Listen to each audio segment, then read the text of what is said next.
I have yet to give a speech or have a meeting where somebody doesn't ask me the millennial question. What's the millennial question? Apparently, millennials as a generation, which is a group of people who were born approximately 1984 and after, are tough to manage. And they're accused of being entitled and narcissistic and self-interested, unfocused, lazy. But entitled is the big one. And because they confound leadership so much, what's happening is leaders are asking the millennials, what do you want? And millennials are saying, we want to work in a place with purpose, love that. We want to make an impact, whatever that means. We want free food and beanbags. And so somebody articulates some sort of purpose, there's lots of free food and there's beanbags, and yet for some reason, they're still not happy. And that's because they're missing. There's a missing piece. What I've learned is that I can break it down into four pieces. Right? There are four things, four characteristics. One is parenting. The other one is technology. The third is impatience, and the fourth is environment. The generation that we call the millennials, too many of them grew up subject to, not my words, failed parenting strategies, where, for example, they were told that they were special all the time. They were told that they could have anything they want in life, just because they want it. Some of them got into honors classes, not because they deserved it, but because their parents complained. And some of them got A's, not because they earned them, but because the teachers didn't want to deal with the parents. Some kids got participation medals. You got a medal for coming in last, right? Which the science we know is pretty clear, which is it devalues the medal and the reward for those who actually work hard, and it actually makes the person who comes in last feel embarrassed because they know they didn't deserve it, so it actually makes them feel worse, right? So you take this group of people, and they graduate school, and they get a job, and they're thrust into the real world, and in an instant, they find out they're not special, their moms can't get them a promotion, that you get nothing for coming in last, and by the way, you can't just have it because you want it. And in an instant, their entire self-image is shattered. And so you have an entire generation that's growing up with lower self-esteem than previous generations.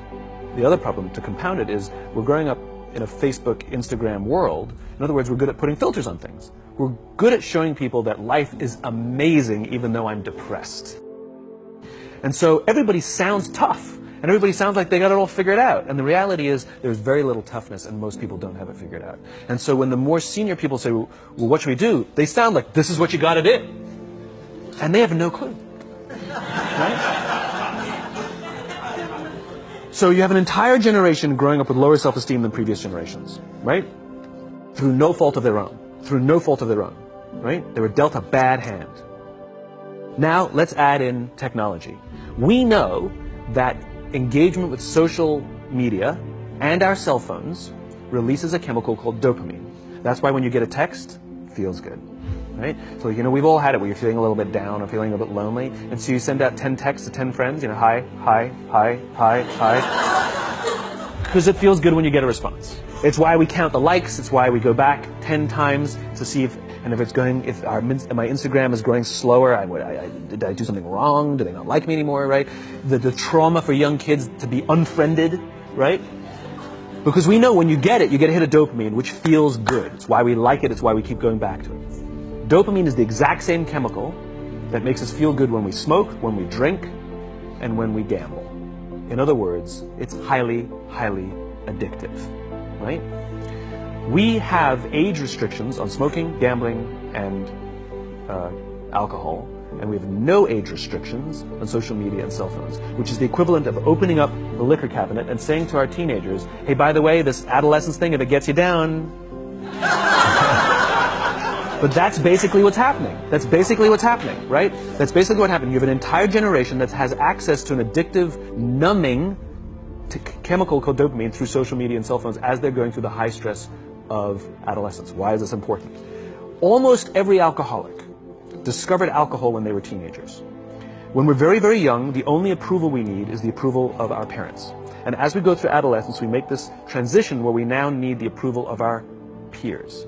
Very frustrating for our parents, very important for us. It allows us to acculturate outside of our immediate families into the broader tribe, right? It's a highly, highly stressful and anxious period of our lives, and we're supposed to learn to rely on our friends. Some people, quite by accident, discover alcohol and numbing effects of dopamine to help them cope with the stresses and anxieties of adolescence. Unfortunately, that becomes hardwired in their brains, and for the rest of their lives, when they suffer significant stress, they will not turn to a person, they will turn to the bottle. Social stress, financial stress, career stress, that's pretty much the primary reasons why an alcoholic drinks, right? What's happening is, because we're allowing unfettered access to these dopamine-producing devices and media, basically it's becoming hardwired, and what we're seeing is, as they grow older, too many kids don't know how to form deep, meaningful relationships. Their words, not mine. They will admit that many of their friendships are superficial. They will admit that their friends, that they don't count on their friends, they don't rely on their friends, they have fun with their friends, but they also know that their friends will cancel on them if something better comes along. Deep, meaningful relationships are not there because they never practice the skill set, and worse, they don't have the coping mechanisms to deal with stress. So when significant stress starts to show up in their lives, they're not turning to a person, they're turning to a device, they're turning to social media, they're turning to these things which offer temporary relief. We know, the science is clear, we know that people who spend more time on Facebook suffer higher rates of depression than people who spend less time on Facebook. These things balance. Alcohol is not bad, too much alcohol is bad. Gambling is fun, too much gambling is dangerous. There's nothing wrong with social media and cell phones. It's the imbalance. If you're sitting at dinner with your friends and you're texting somebody who's not there, that's a problem. That's an addiction. If you're sitting in a meeting with people you're supposed to be listening to and speaking, and you put your phone on the table, face up or face down, I don't care, that sends a subconscious message to the room that you're just not that important to me right now, right? That's what happens. And the fact that you cannot put it away is because you are addicted, right? If you wake up and you check your phone before you say good morning to your girlfriend, boyfriend, or spouse, you have an addiction. And like all addiction, in time, it'll destroy relationships, it'll cost time, and it'll cost money, and it'll make your life worse.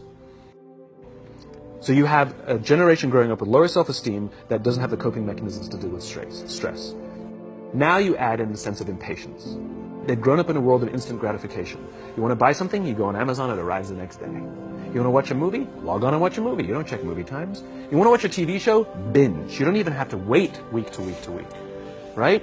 I know people who skip seasons just so they can binge at the end of the season, right? Instant gratification. You want to go on a date? You don't even have to learn how to be like, hey. You don't even have to learn and practice that skill. You don't have to be the uncomfortable one who says yes when you mean no, and says no when you mean no, but yes when you... You don't have to swipe right. Bang, I'm a stud. Right?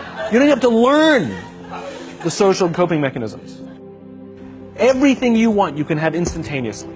Everything you want, instant gratification. Except job satisfaction and strength of relationships, there ain't no app for that. They are slow, meandering, uncomfortable, messy processes.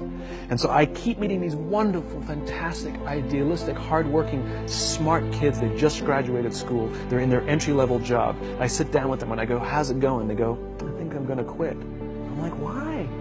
They're like, I'm not making an impact. I'm like, you've been here 8 months. You know?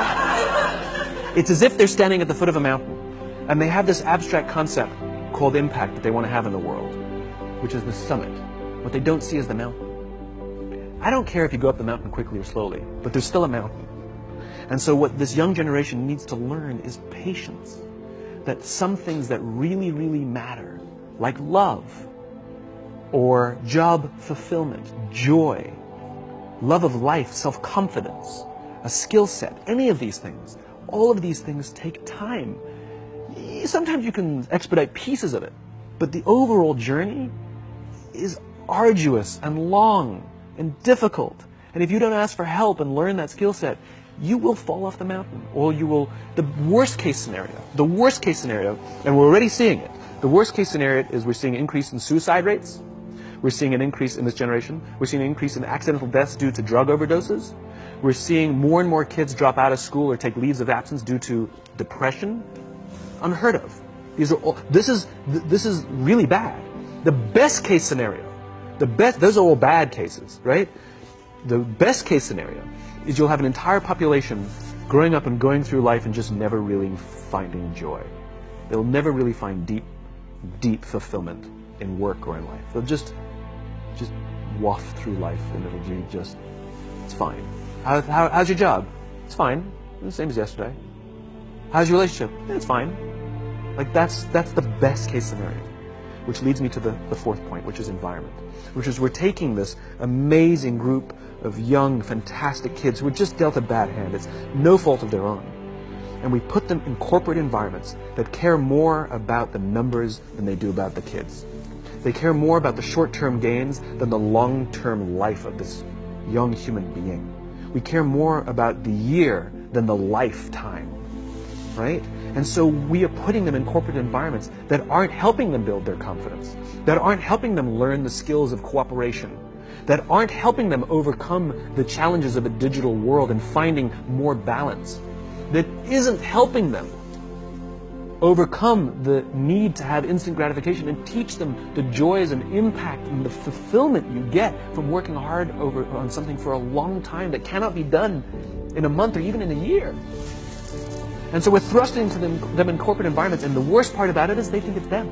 They blame themselves. They think it's them who can't deal. And so it makes it all worse. It's not. I'm here to tell them it's not them. It's the corporations, it's the corporate environments, it's the total lack of good leadership in our world today that is making them feel the way they do. They were dealt a bad hand, and I hate to say it, but it's the company's responsibility. It sucks to be you, like we have no choice, right? This is what we got, and I wish that society and their parents did a better job. They didn't. So we're getting them in our companies, and we now have to pick up the slack. We have to work extra hard to figure out the ways that we build their confidence. We have to work extra hard to find ways to teach them the social skills that they're missing out on. There should be no cell phones in conference rooms. None. Zero. And I don't mean the kind of like sitting outside waiting to text. I mean like when you're sitting and waiting for a meeting to start, this is what we all do. We all sit here and wait for the meeting to start. Meeting starting? Okay. And we start the meeting. No, that's not how relationships are formed. Remember we talked about it's the little things? Relationships are formed this way. We're waiting for a meeting to start and we go, how's your dad? I heard he was in the hospital. Oh, he's really good. Thanks for asking. He's actually at home now. Oh, I'm really glad. That was really amazing. I know, it was really scary for him. That's how you form relationships. Hey, did you ever get that report done? Oh my God, no, I didn't. I'll help you out. Can I help you out with that?